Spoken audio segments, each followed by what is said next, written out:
brain-wired disposition is to automatically paint those people in our minds as worse than us. That's instinct. It's inside of us, part of the equipment that we inherited trying to survive out there on the Serengeti.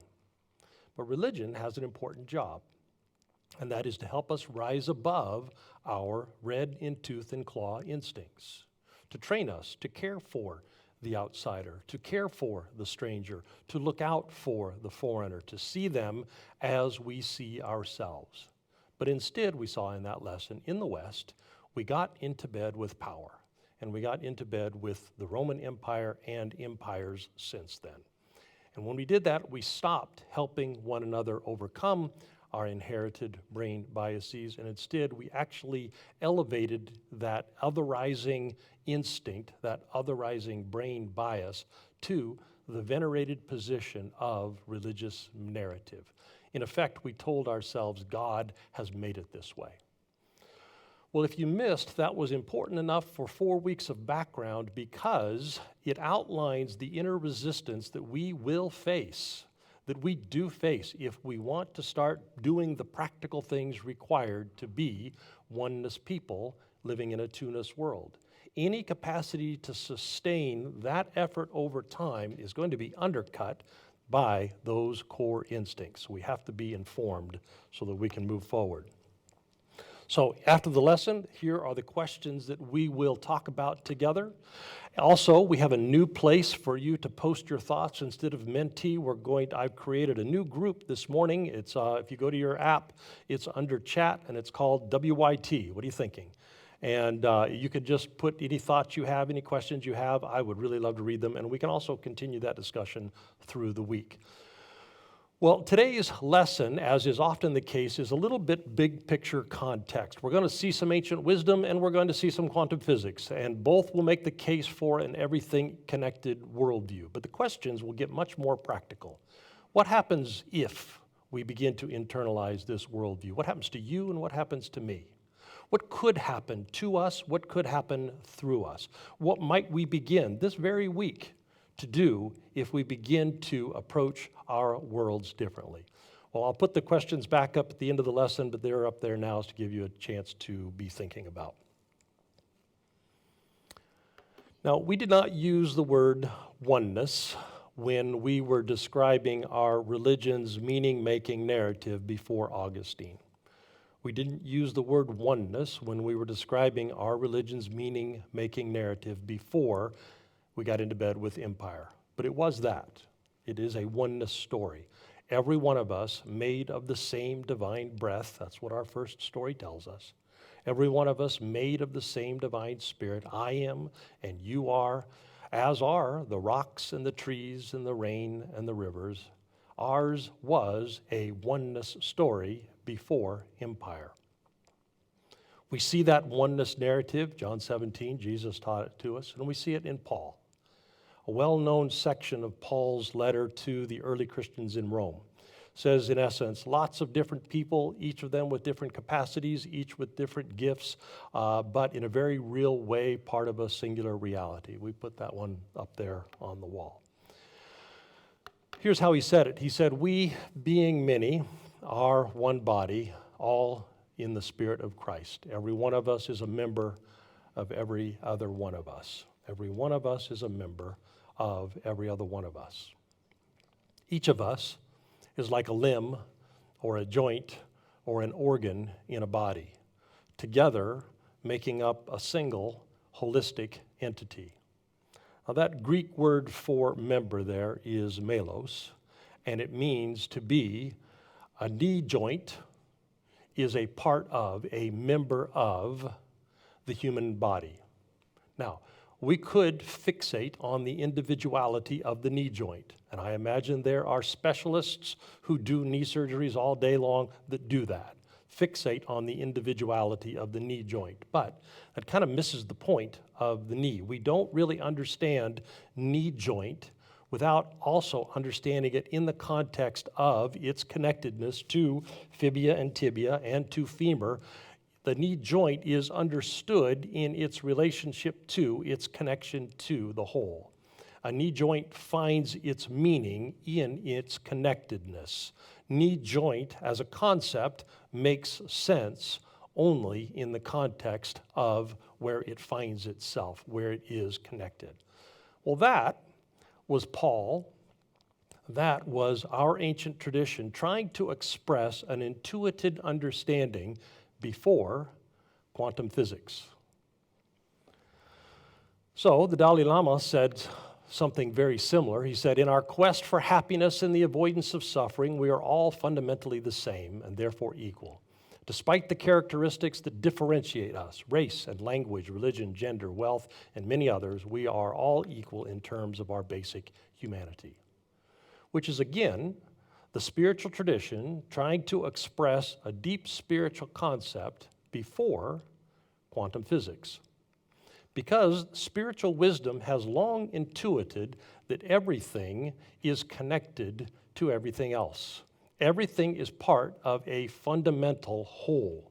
Different cultures, different philosophical, religious, spiritual traditions, despite how it seems, despite how we feel that the world is divided up into separate entities, many spiritual masters throughout history have perceived that all things are part of the same fundamental reality.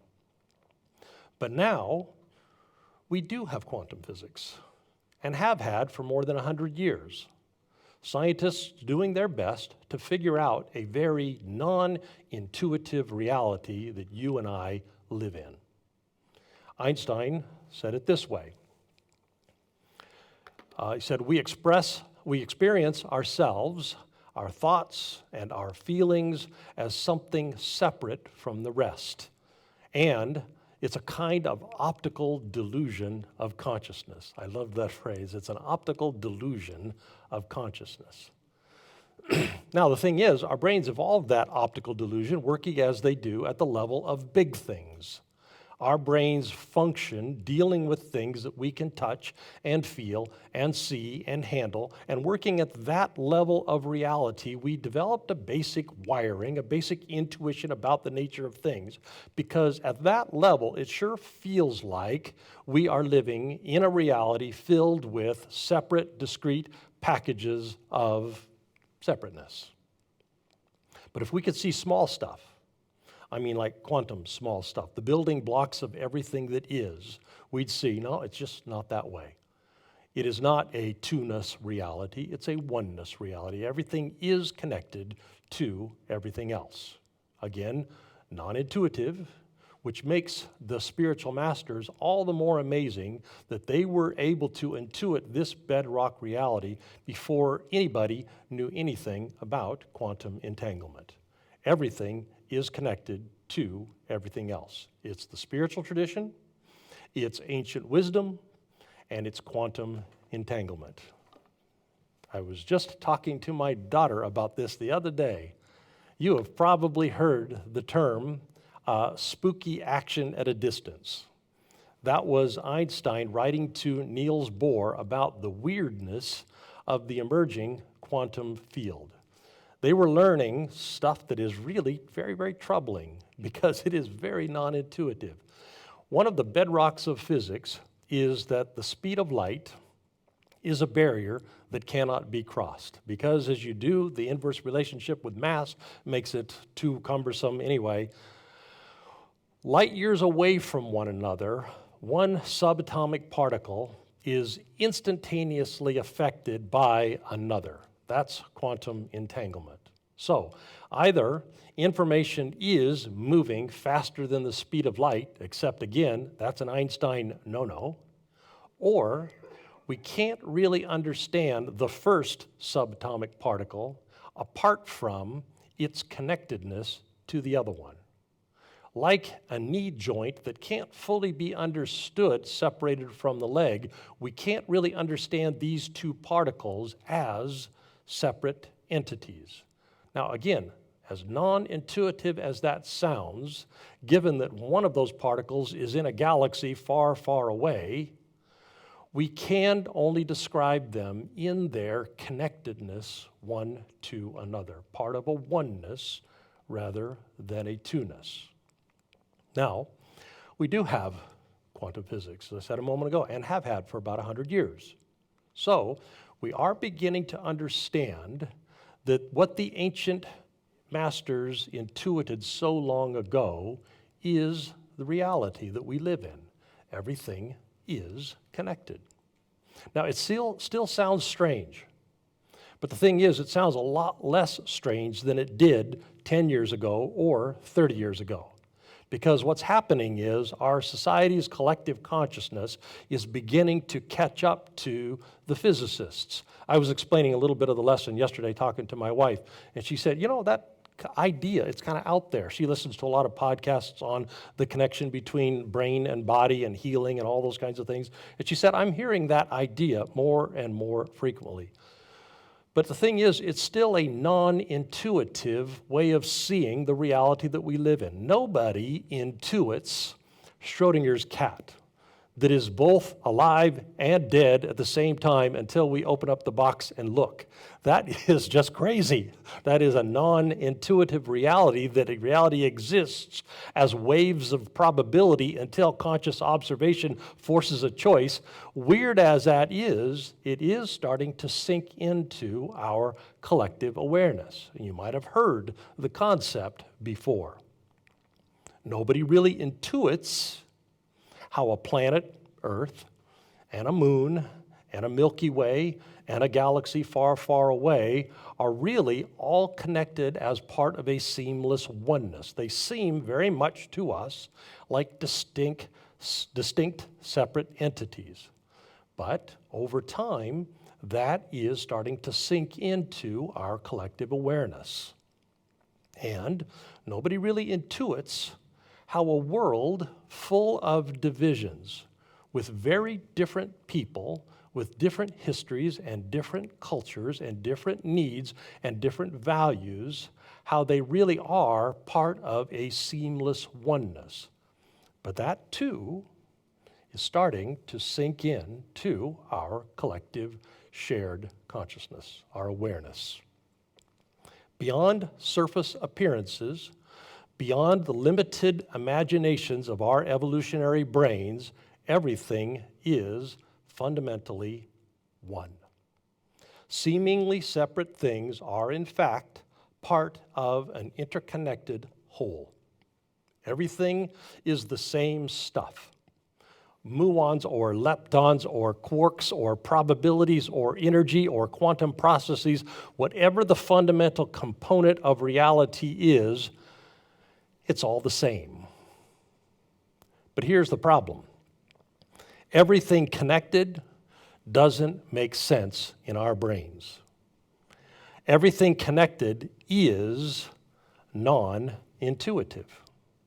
Separateness, on the other hand, is very intuitive. Consequently, there is a very strong temptation to organize our worlds around separateness. A temptation that is made all the stronger because you carry the same illusion of separateness that I do, and consequently, you reinforce that illusion to me every time we interact, and then I turn around and I do the same for you, reinforcing the same thing to you, and we do that for each other, to each other, day in, day out, all of our lives long. Discrete packages of separateness, hardwired into our thinking habits, hardwired into our brain biases, hardwired into the stories that we tell ourselves about one another. Those people are different from us. Those people don't value the good things that we value. Those people have not seen the light the way that we have seen the light. That's fallen off a log territory. That's as easy as it gets. It's hardwired into our brains. Consequently, we organize our worlds around separateness. And consequently, if we're going to begin to organize our worlds around reality as reality is, that everything is connected, if we're going to begin to work within an everything connected reality, we just have to know up front, it is going to be an uphill battle. We are going to require of ourselves a constant pushing against our internal illusions if we're going to embrace the everything connected reality. But here's the thing. Those wild-haired physicists and those ancient spiritual masters, they're right. Reality is more of a oneness than a twoness thing. Reality is interconnected. Illusions notwithstanding, we are connected. We are, every one of us, woven of a single cloth. Now here's the thing. In some parts of your daily life, you are already working with quantum reality, and you're doing it all the time. Every time you use a heating filament on your toaster and it turns red, every time you turn on a fluorescent light, every time you check your mobile phone, every time you see an image from an electron microscope, every time you use GPS, every time you get an MRI, every time you run fiber up to your house so your upload speeds are faster. We're already working with quantum reality in our everyday lives all the time. And when we do, that part of our life where we are working with quantum reality works. Quantum principles work because quantum principles are reality. They're non-intuitive, yes they are. That doesn't change the fact that they work. You turn on the toaster, you make toast, they work. But there are other parts of our lives where we are not working with quantum reality. When we define ourselves in a separate category from terrorists, which totally makes sense because we're not blowing up train stations, so of course we're in a separate category. Or when we define ourselves in a separate category from latte drinking, Volvo driving, sushi eating, left-wing freaks, or whatever the reverse of that would be in a derogatory way about the other side, when we do that, we are working in reality as reality is not.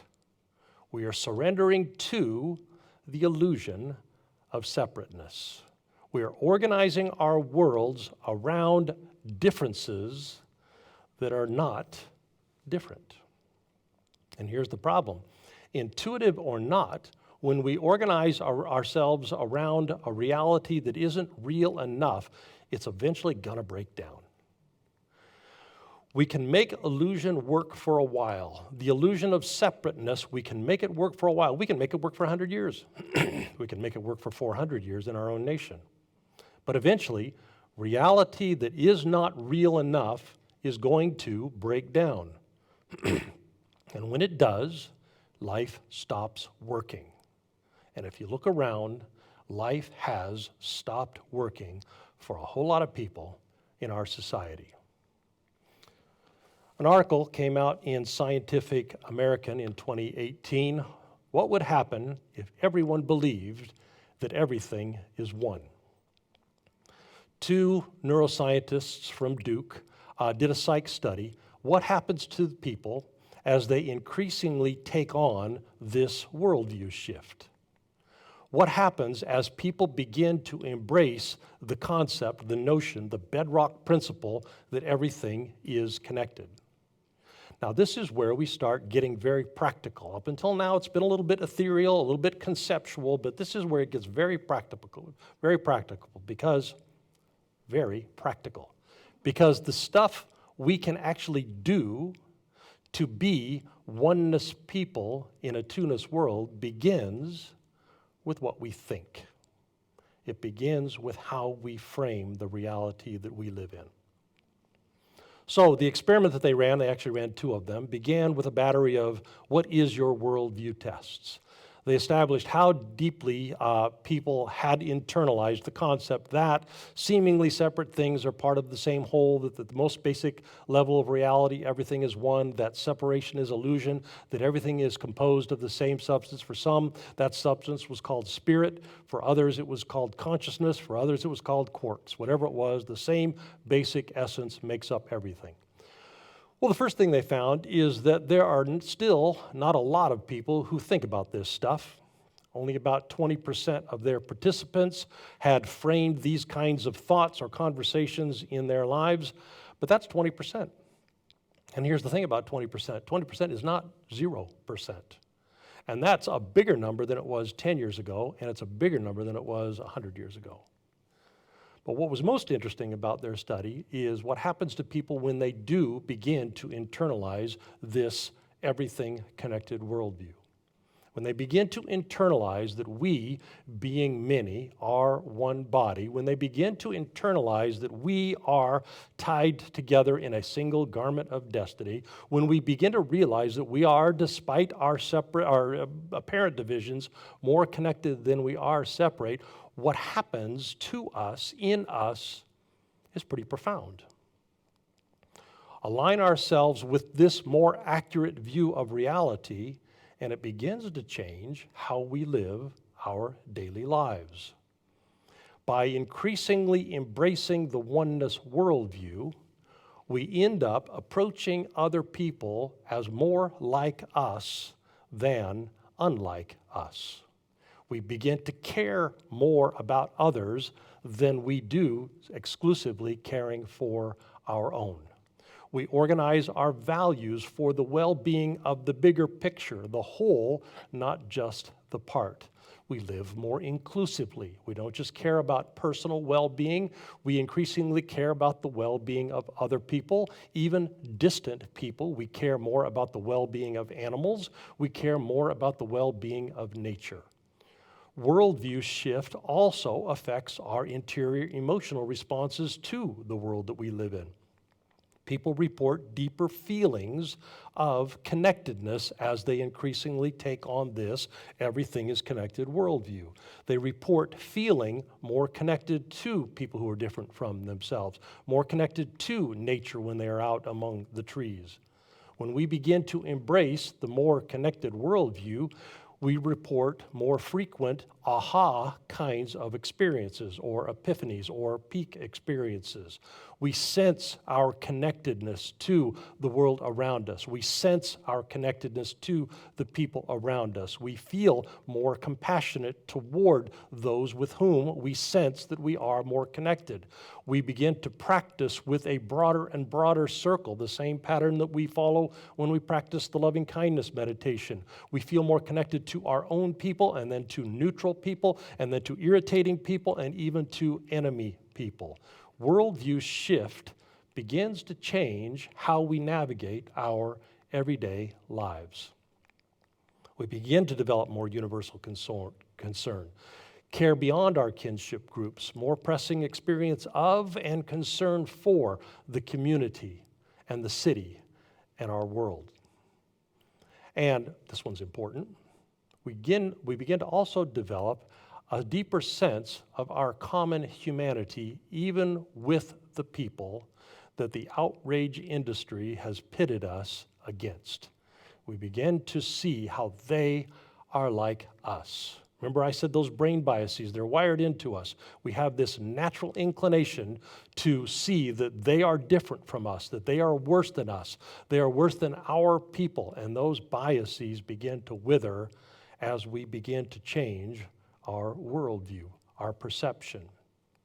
We get better at seeing that they have the same troubles that we have, that they love their families the same way that we love our families, that they have the same kind of imperfections that we do. In fact, we have the same imperfections they do.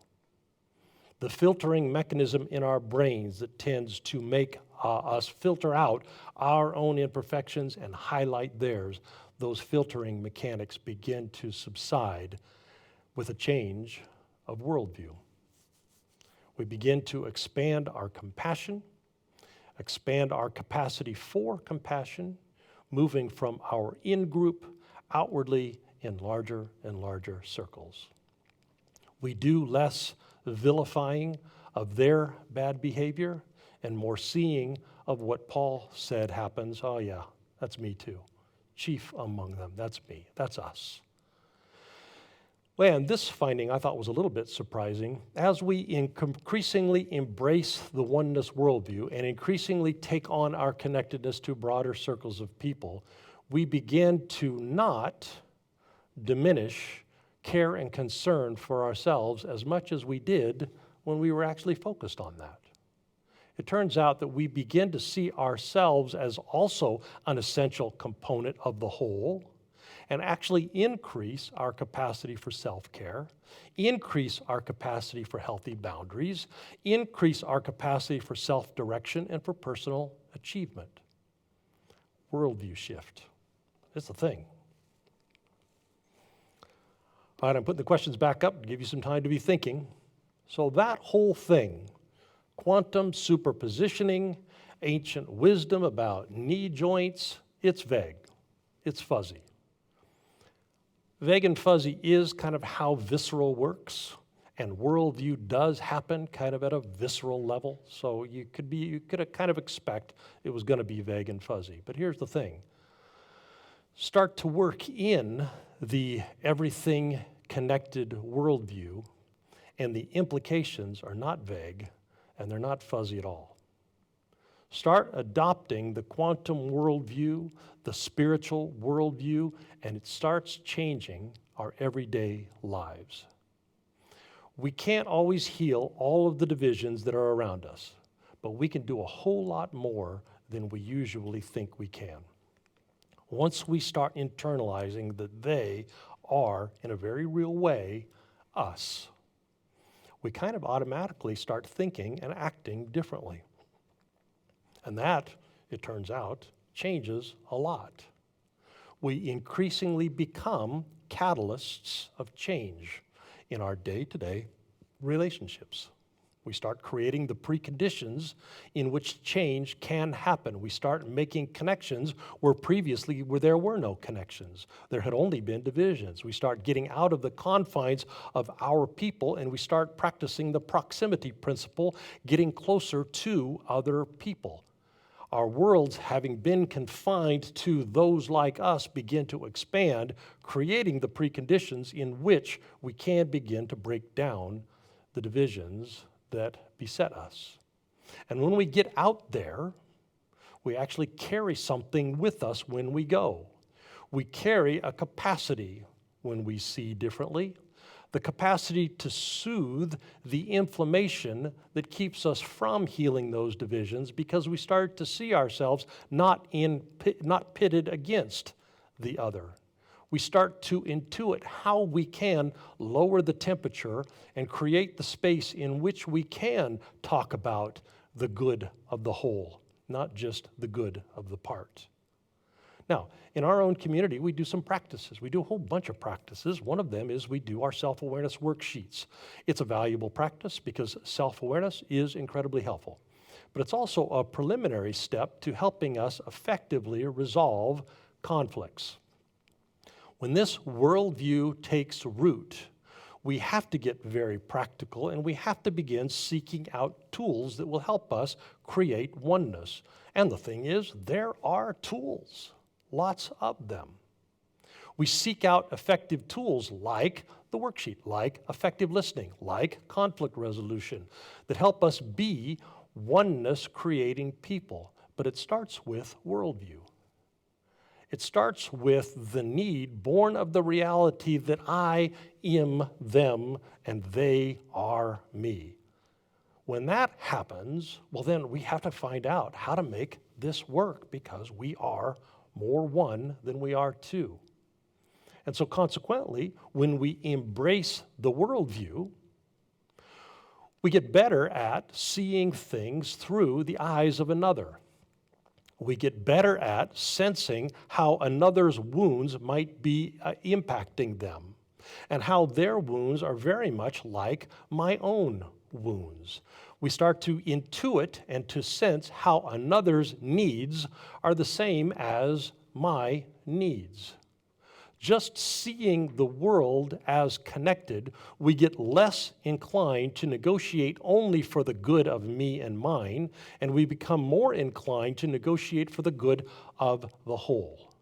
Change how we see the world, And before long, we get better at seeing the hurt of the other, seeing the need of the other, seeing how that need is the same as my need. And when we do that, we already know what to do. We already know how to meet that need because they're the same needs that I have. They're the same needs that we have. We already know how to take care of our needs, so we already know how to take care of the needs of the other. We just need a shift in our perspective that says they are us. We have a worldview shift, and it begins to get very practical very quickly. And so, indwelling divine, may it be so. May we increasingly see the reality that we live in as the connected reality that it is. And may we be transformed by the seeing, more connected, less divided, more skilled in the practicalities of building bridges. Amen. Now here's a little bit of bonus material. Meditation helps. People who meditate consistently over time begin to more easily see the connected reality that we live in. It's just an observable thing. It happens. Start meditating steadfastly and you start to realize, they are me. I am them. So maybe join in the weekly meditation. Maybe join in the chat group and help each other be steady in our meditation practice. Well, if you would, please prepare your tithes, your offerings. We all give online now, so if you go to our website, there's a donate button at the top. And remember, as I say all the time, that an investment in community returns a profound return. Because when we give our time and our energy and our love and the dollars that it takes to be a healthy community, what the community does is take that stuff, turn it around, and give it back to us. And there's an amplification feature. And so when we give, it is given unto us. And so keep that in mind. Make sure we donate. I don't know how we did this month. I know Scott said last month it was the third time in a row we've been a little low. So if you're behind, this is the time to catch up. Okay. In a moment, we are going to dismiss the live stream. We're going to do What Are You Thinking here in the room. And again, if you're out on the live stream and you would like to host a Zoom, What Are You Thinking? I will show you how. I now have 2. I'm looking for 4. I have 2 of the 4. And as soon as we've got 4, we'll start doing it online because we want to make sure we carry the load together. So if that's you and you would like to do it, use the Contact Us button on our website. I'll get back to you. Also, today's questions are in the live stream notes. You can talk those over at home. Okay, if you would, please put your hand on your heart and let us remember as they go that we are, every one of us, carriers of the indwelling divine. Love and joy and peace, patience, kindness, goodness are in us. The fruit of the divine spirit are in us. And if you would extend your other hand to our city, and let's look for opportunities to share what's in us with the people that we live and work and go to school with, looking for opportunities to repair and heal our worlds. Amen. God bless you all. You are dismissed. We are not dismissed. We're going to get into groups together and talk. And so here's how that's going to go. Let's see. Okay.